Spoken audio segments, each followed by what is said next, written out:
Assalamualaikum warahmatullahi wabarakatuh. Salam sehat. Alhamdulillahirabbil alamin. Wa bihi nasta'inu ala umuri dunya waddin. Asyhadu an la ilaha illallah wa asyhadu anna Muhammadar Rasulullah. Allahumma sholli ala sayyidina Muhammad wa ala ali Muhammad.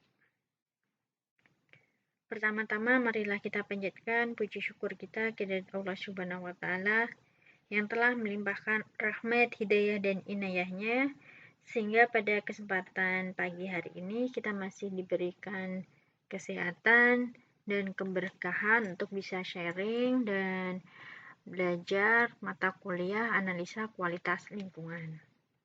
Pada kesempatan pagi hari ini kita nanti akan membahas tentang analisa kualitas tanah, yang mana dalam pembelajaran ini nanti kita akan belajar tentang pengertian tanah, kualitas tanah, pencemaran tanah, jenis pencemaran, dan parameter sifat tanah. Perlu kita ketahui sebelumnya bahwa mata kuliah ini nanti disajikan dengan harapan dapat memberikan pengetahuan analisa kualitas lingkungan serta istilah dan nilai-nilai standar parameter lingkungan di dunia kerja, serta mampu memberikan solusi permasalahan lingkungan yang baik di masyarakat maupun tempat kerja. Selanjutnya, kita bahas tentang pengertian tanah.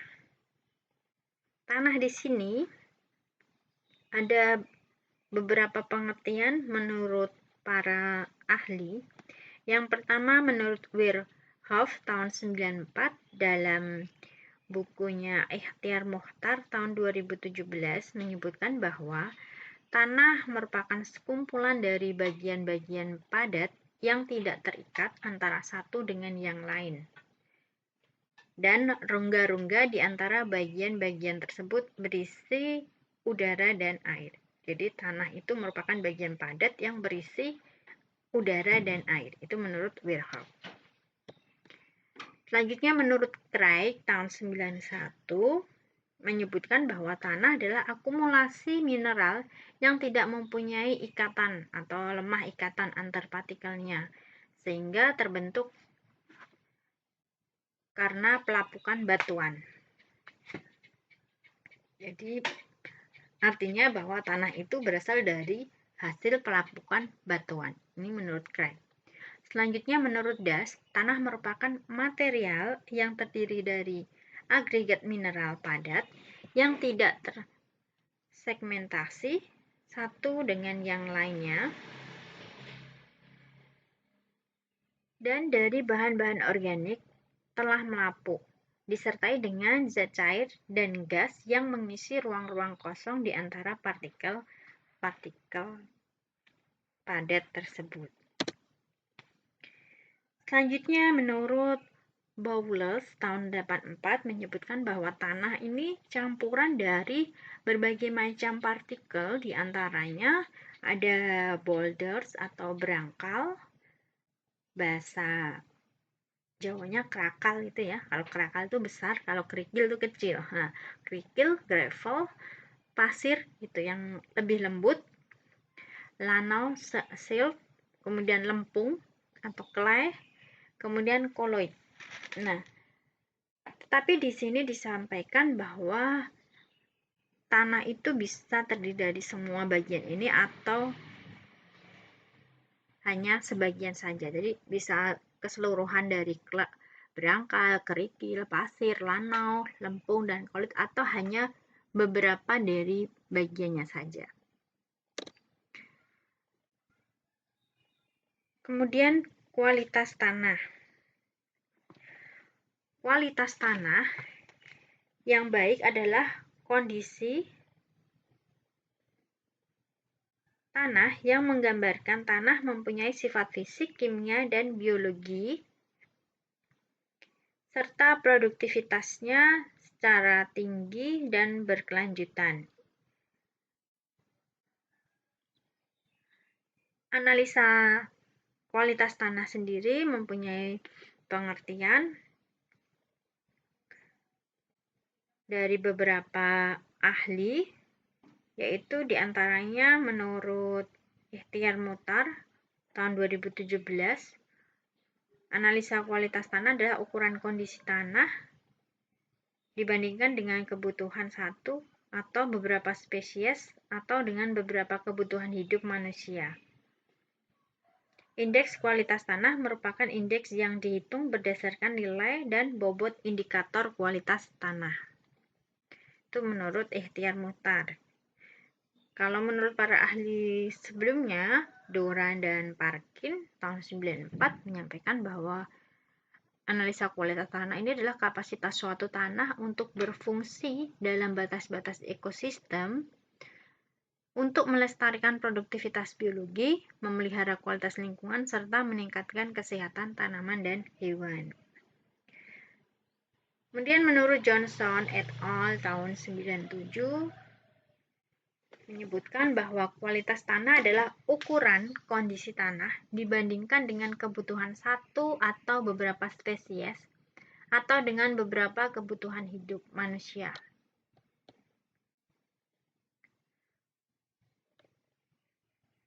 Menurut SQE 2001, kualitas tanah ini adalah indikator kualitas tanah meliputi sifat, karakteristik atau proses fisika, kimia, dan biologi tanah yang dapat menggambarkan kondisi tanah.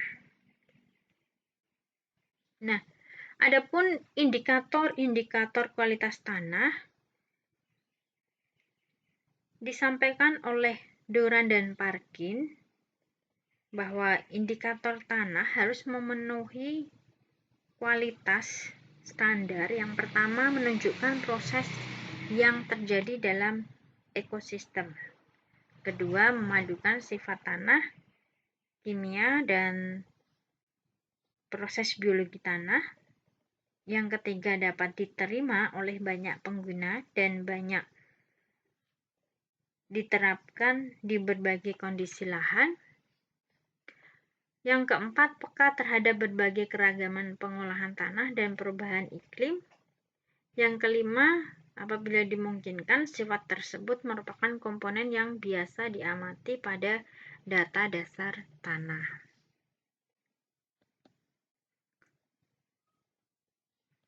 Menurut Carlen et al. Dalam bukunya Ikhtiar Muchtar mengusulkan bahwa pemilihan indikator kualitas tanah harus mencerminkan kapasitas tanah guna menjalankan fungsinya, yaitu fungsi dari tanah itu apa? Yang pertama, melestarikan aktivitas, diversitas, dan produktivitas biologis. Yang kedua, mengatur dan mengarahkan aliran air dan zat terlarutnya. Ketiga, menyaring, menyangga, merombak, mendetoksifikasi bahan-bahan organik dan organik meliputi limbah industri dan rumah tangga serta curahan dari atmosfer. Yang keempat, menyimpan dan mendaurkan hara dan unsur lain dalam biosfer.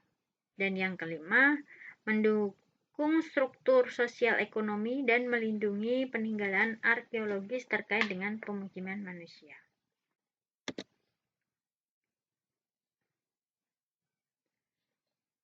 Selanjutnya, klasifikasi sifat-sifat tanah yang berkontribusi terhadap kualitas tanah didasarkan atas kepermanenannya dan tingkat kepekaan terhadap pengelolaan. Ini menurut Islam dan Well tahun 2000. Dalam klasifikasinya ada 3. Yang pertama adalah sifatnya ephemeral, yang kedua intermediate, yang ketiga permanen. Ephemeral di sini adalah berubah dalam jangka waktu harian atau rutin. Artinya mudah berubah ya. Yang mudah berubah apa saja? Di sini yang mudah berubah adalah kadar air, respirasi tanah, pH tanah, N mineral, K mineral, pH yang tersedia, dan kerapatan isi. Kemudian sifat yang kedua yaitu intermediate. Intermediate di sini adalah ditentukan oleh manajemen dari beberapa tahun, artinya sulit berubah. Nah, yang sulit berubah apa? Agregasi, biomasa mikrobia, respirasi basal, respirasi spesifik, karbon aktif, dan kandungan karbon organik. Dan yang ketiga yaitu sifat bawaan yang sifatnya permanen atau tidak mudah berubah, yaitu adalah kedalaman tanah, lereng, iklim, restrictive layer, tekstur, batuan, dan mineralogi. Itu adalah klasifikasi tanah yang berkontribusi terhadap kualitas tanah.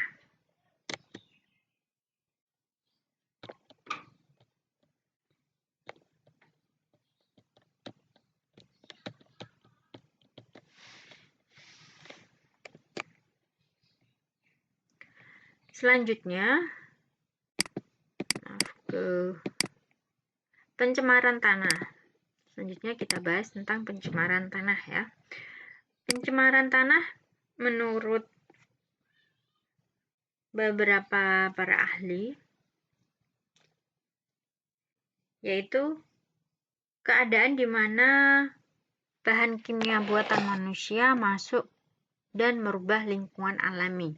Itu menurut pendapat Wega tahun 2008.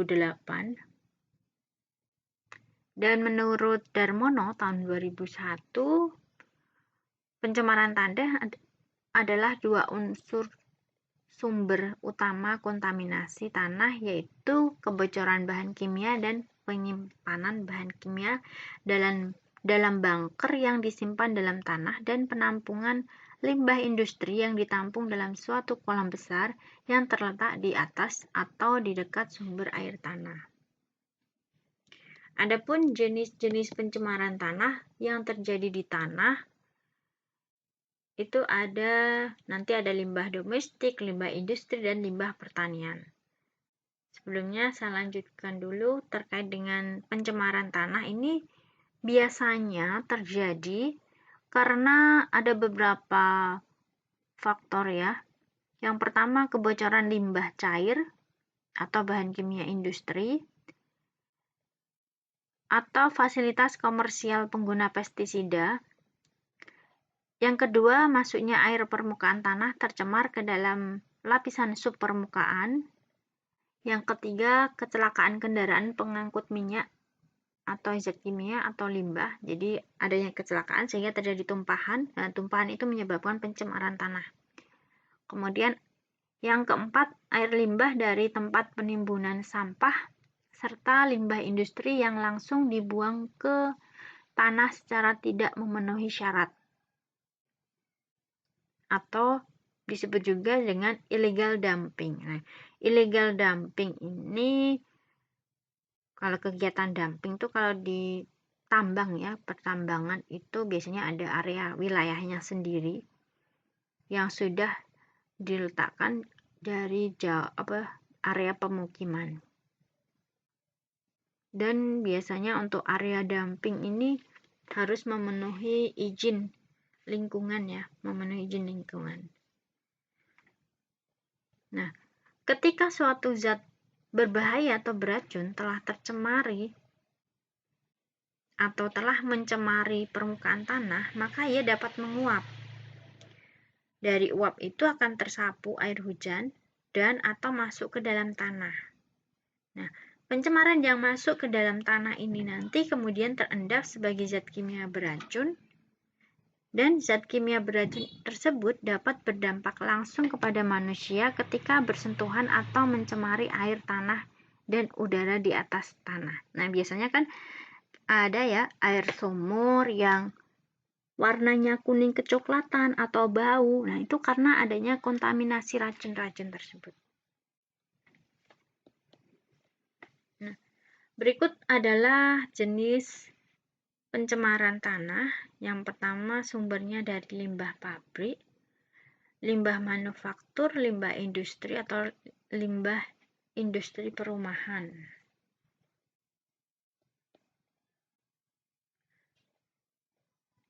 Nah, limbah-limbah tadi wujudnya ada yang berwujud padat dan ada yang berwujud cair.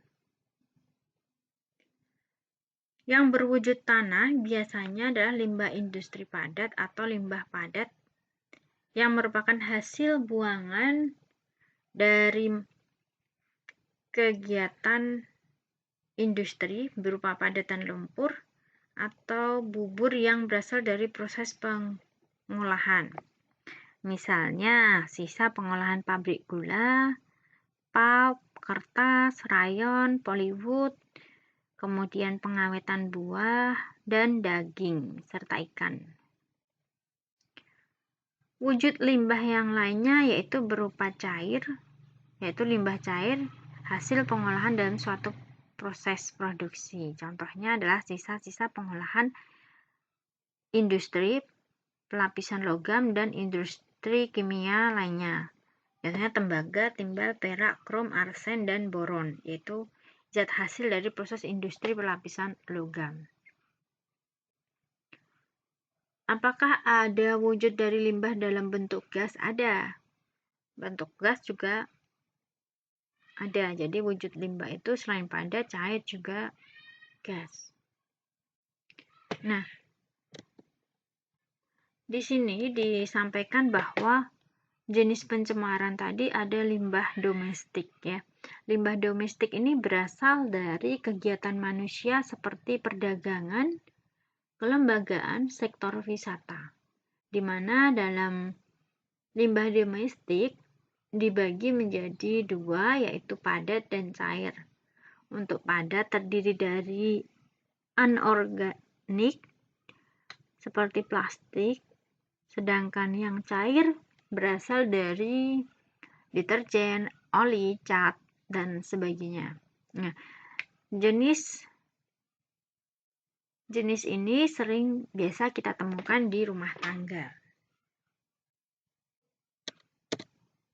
Kemudian ada limbah industri.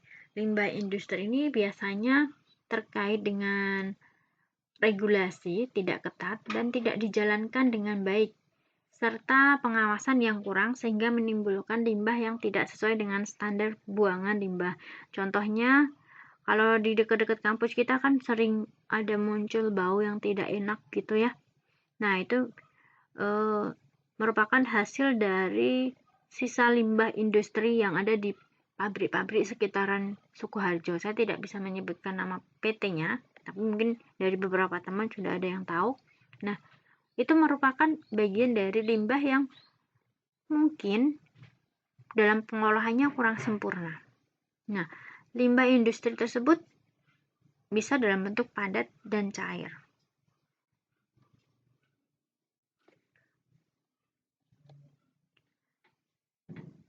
Selanjutnya yaitu limbah pertanian.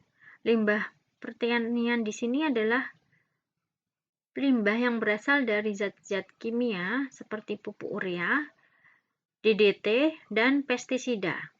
Sisa-sisa dari zat tersebut sehingga menyebabkan polusi dan dampaknya bisa berdampak kurang bagus pada tanaman yang kita tanam. Dan bahkan bisa sebagai sumber polusi tanah. Ya. Nah, contoh itu adalah macam-macam pupuk itu bisa menyebabkan pencemaran tanah. Selanjutnya kita bahas tentang parameter sifat tanah. Parameter sifat tanah itu apa sih? Parameter itu kan ukuran ya. Berarti standar ukuran normal atau yang menjadi parameter sifat tanah itu meliputi apa saja? Yang pertama ada secara kimia, parameter secara fisika, parameter secara biologi, dan parameter dari sisi lingkungan. Parameter sifat kimia tanah, di dalam tanah itu, tanah yang bagus itu harus memiliki kondisi pH, ada kandungan pH-nya, ada bahan organiknya, ada N total, ada C organik, ada ppm, ada dalam kondisi basah, contohnya adalah natrium, kalium, kalsium, magnesium. Nah, ini harus ada dalam kandungan tanah. Kemudian kapasitas tukar kation, kejenuhan basa, dan tekstur ya. Teksturnya bisa dalam bentuk pasir, debu, liat, atau kelas. Nah, ini merupakan dari parameter sifat kimia tanah. Nah, untuk berapa standar ukurannya nanti akan kita bahas di slide berikutnya. Kemudian parameter sifat fisika diantaranya ada porositas, kemudian ada berat jenis, ada berat isi, ada permeabilitas, kemudian ada kemantapan agregat. Nah, porositas itu apa? Porositas adalah kemampuan tanah untuk meloloskan air berlebih sehingga tanah tidak jenuh air. Dengan demikian, udara dapat masuk ke dalam tanah dengan leluasa. Semakin banyak pori-pori tanah, maka porositas tanah akan semakin tinggi. Nah, kemantapan agregat. Apa itu kemantapan agregat? Ada yang tahu? Kemantapan agregat tanah adalah kemampuan tanah untuk bertahan terhadap gaya-gaya yang akan merusaknya. Nah, gaya di sini apa? Misal berupa gigisan angin, hujan, daya urai air pengairan, dan beban pengolahan tanah. Kemudian ada di sini berat jenis. Yang dimaksud berat jenis adalah berat jenis tanah, yaitu massa tanah kering yang mengisi ruangan di dalam lapisan tanah. Berat jenis tanah dengan demikian merupakan massa persatuan tanah kering. Volume tersebut dalam hal ini mewakili ruang dalam tanah yang terisi butir-butir tanah. Itu adalah berat jenis ya. Beda lagi dengan berat isi. Berat isi adalah berat tanah utuh atau undisturbed dalam keadaan kering dibagi dengan volume tanah yang dinyatakan dalam gram per sentimeter kubik. Nah, ini agak mudah mulai hitung-hitungan ya. Jadi idealnya itu kita memang harus ada praktek.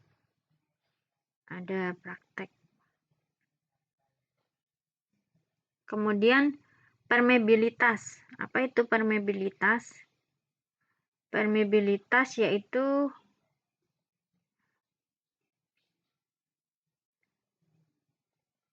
kemampuan tanah untuk meneruskan air atau udara. Pada umumnya diukur sehubungan dengan laju aliran air melalui tanah yang dinyatakan dalam suatu masa waktu dan dinyatakan sebagai sentimeter per jam. Selanjutnya, parameter sifat biologi. Parameter sifat biologi ini ada beberapa komponen, ada 4. Di sini ada biomas mikroba, ada berat molekul, kemudian biodiversitas, kemudian ada populasi mikro dan makroorganisme.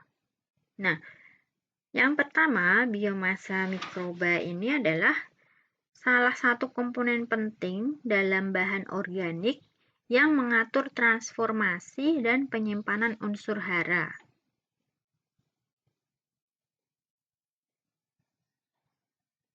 Kemudian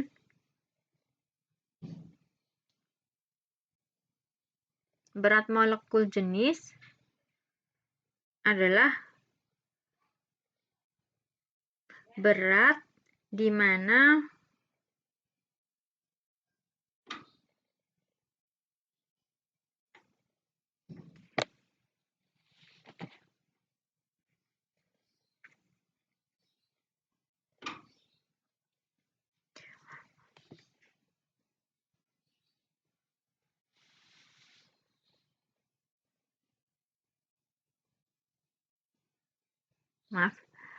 berat molekul bahan organik, keliru ya. Berat molekul bahan organik yaitu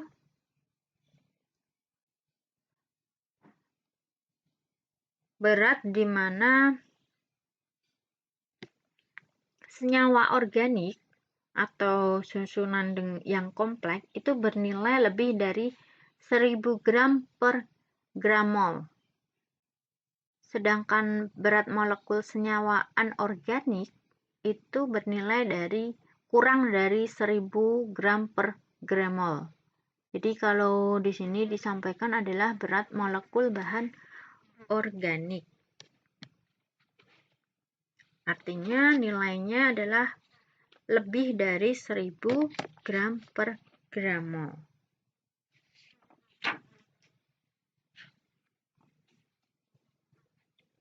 Kemudian ada biosfer.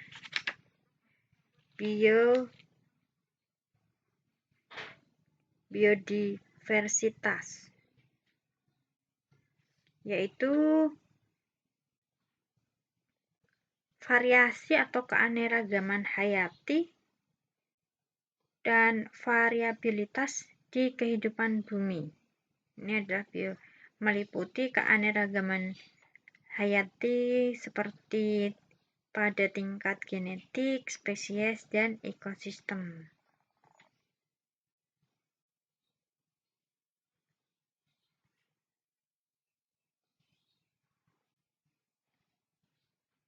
Dalam biodiversitas ini sangat penting ya manfaatnya, karena di sini kita bisa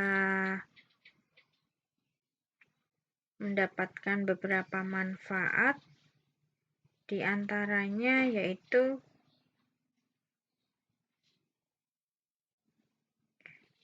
biodiversitas yang tinggi di suatu wilayah memiliki banyak manfaat bagi lingkungan dan siapapun yang tinggal di wilayah tersebut. Nah, manfaat tersebut diantaranya adalah jasa lingkungan, manfaat sosial, dan manfaat ekonomi sebagai sumber daya alam.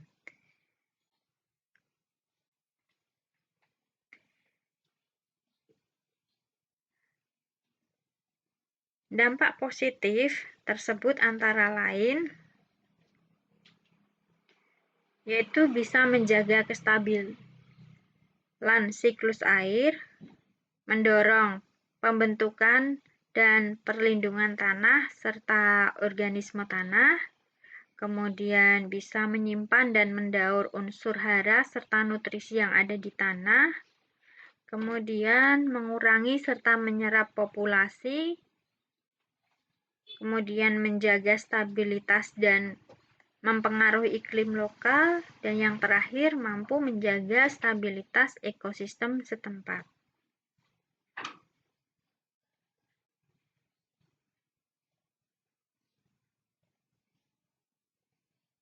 Itu hanya beberapa manfaat aja, sebenarnya masih banyak sekali manfaat dari biodiversitas ini. Kemudian populasi mikro dan makroorganisme, artinya di dalam sifat parameter biologi ini ada organisme yang sifatnya mikro dan ada yang sifatnya makro. Apa sih sifatnya mikro? Ya jelas, yang pasti kalau mikro itu yang hubungannya dengan mikroba. Kalau makro ya yang lebih besar, berarti yang bisa dilihat seperti ikan gitu, plankton. Makro. Kalau mikro yang tidak bisa kita lihat dengan mata panca indera, contohnya mikroba.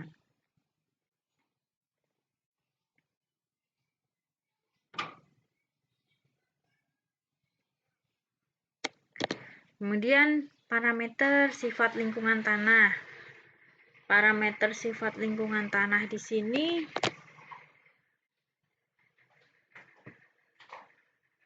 ada panas, suhu, kelembapan, erosi, dan pencemaran. Sudah jelas ya. Kemudian lanjut ke step terakhir, yaitu baku mutu tanah. Nah, baku mutu tanah ini kita mengacu pada Pusat Penelitian Tanah dari Departemen Pertanian tahun 83 telah mengajukan kriteria penilaian sifat kimia tanah berdasarkan sifat umum. Dapat dilihat di dalam tabel. Di sini kita lihat sifat tanah itu ada beberapa kandungan. Sifatnya di sini sangat rendah, sedang, tinggi, dan sangat tinggi. Nah, baku mutu tanah dikatakan sangat rendah, dikatakan rendah, dikatakan sedang, tinggi, bahkan sangat tinggi baku mutunya jika memenuhi beberapa persyaratan yang sudah terlampir di dalam tabel berikut.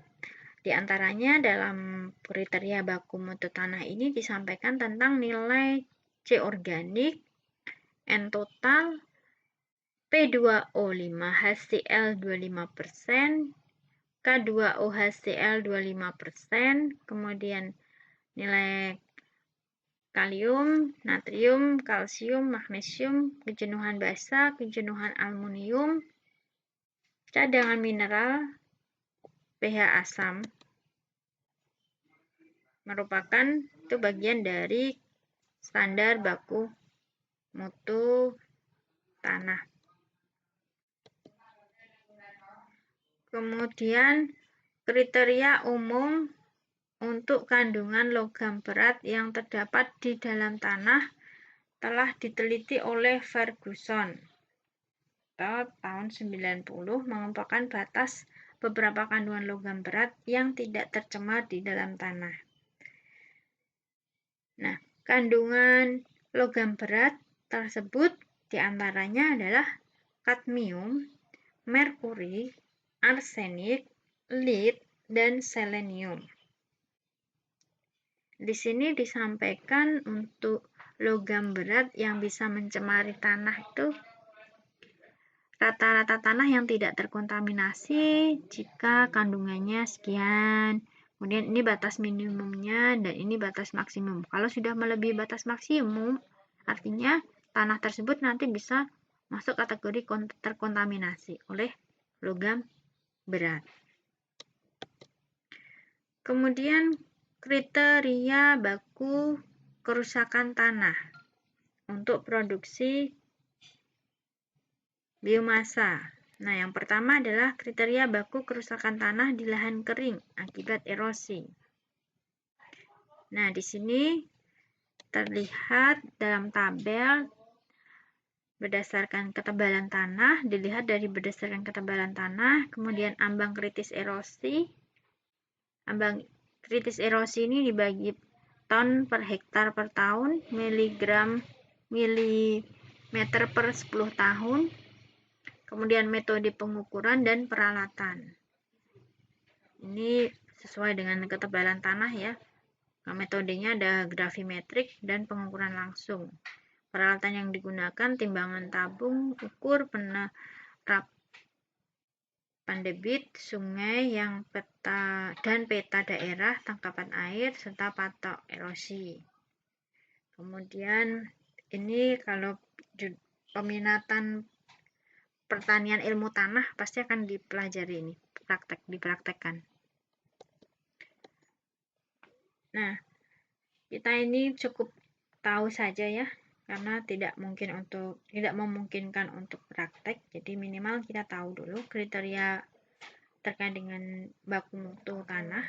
Nah, selanjutnya kriteria baku mutu kerusakan tanah di lahan kering berdasarkan parameter ambang kritis, metode pengukuran dan peralatan. Di sini ada parameternya, itu ada ketebalan solum, kebatuan permukaan, komposisi fraksi, berat isi, porositas total, kemudian derajat pelurusan air, pH, daya hantar listrik, redoks, dan jumlah mikroba. Nah, dari 10 parameter ini merupakan standar baku dari kerusakan tanah di lahan kering. Dan yang ketiga adalah kriteria baku kerusakan tanah di lahan basah. Yang pertama adalah parameter, ada beberapa parameternya. Yang pertama adalah subsidensi gabut di atas pasir kuarsa. Yang kedua adalah kedalaman lapisan berpirit dari permukaan tanah. Yang ketiga adalah kedalaman air tanah dangkal. Yang keempat, di sini ada redoks untuk tanah berpirit. Nah, ini disampaikan sudah jelas ya, nanti saya kirimin slide PPT-nya. Yang kelima ada redoks untuk gambut. Yang keenam ada pH. Ketujuh ada daya hantar listrik. Dan 8 jumlah mikroba. Selanjutnya adalah nilai ambang logam berat dalam tanah. Menurut Pickering tahun 1980 dalam bukunya Ikhtiar Mokhtar 2018 disampaikan bahwa nilai ambang logam berat tanah ini meliputi dari logam berat arsenik, B, fluor, kadmium, mangan, nitrogen, zinc, tembaga, dan timbal. Di sini ada batas nilai ambang batasnya ya. Nilai satuannya adalah ppm. Kemudian menurut Yusda membuat standar nilai ambang batas untuk industri yang limbahnya akan dibuang ke lahan pertanian, yaitu limbah tersebut dibuang ke dalam bentuk padatan atau sludge karena lebih mudah untuk pencegahan dan pembersihannya daripada kontaminasi logam berat. Nah, nilai ambang batas dari logam berat yang diterapkan pada tanah adalah di sini tadi ya, arsenik, kadmium, copper, lead, merkuri, molybdenum, nikel, selenium, zinc. Di sini ada nilai ambang batasnya. Di sini ada konsentrasi maksimum bahan pencemar, ada rata-rata tahunan bahan pencemar, dan kumulatif bahan pencemar. Nah, kalau dilihat sekilas yang paling banyak di sini adalah copper ya kandungannya. Kemudian menurut Kementerian ISDM nomor 45 tahun 2006 terkait dengan limbah lumpur pada pengeboran minyak dan bumi, di sini disampaikan baku mutu logam berat untuk limbah lumpur. Kandungan paling banyak di sini ada barium ya, 100 mg per liter. Nah, demikian tadi adalah materi terkait dengan analisa kualitas tanah. Jika dari penyampaian ini ada kurang lebihnya, saya mohon maaf. Kalau ada yang mau ditanyakan atau mau di-sharingkan, mungkin dari teman-teman ada yang backgroundnya pertanian di 3 pertanian, atau mungkin dari lingkungan Kesling dulunya di 3-nya Kesling. Nah, boleh sharing, atau yang pekerjaannya terkait dengan ini pengecekan tanah, pengukuran analisa kualitas lingkungan, baik itu tanah, air, udara. Nah, silahkan nanti bisa sharing. Ini materi akan saya share. Nanti PPT-nya juga. Selanjutnya nanti juga ada tugas ya, ada kuis seperti yang sudah saya sampaikan di awal pertemuan kemarin. Ada kuis 5 soal.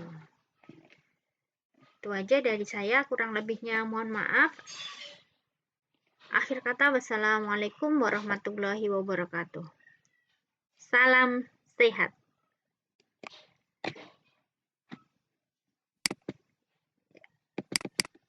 Oke.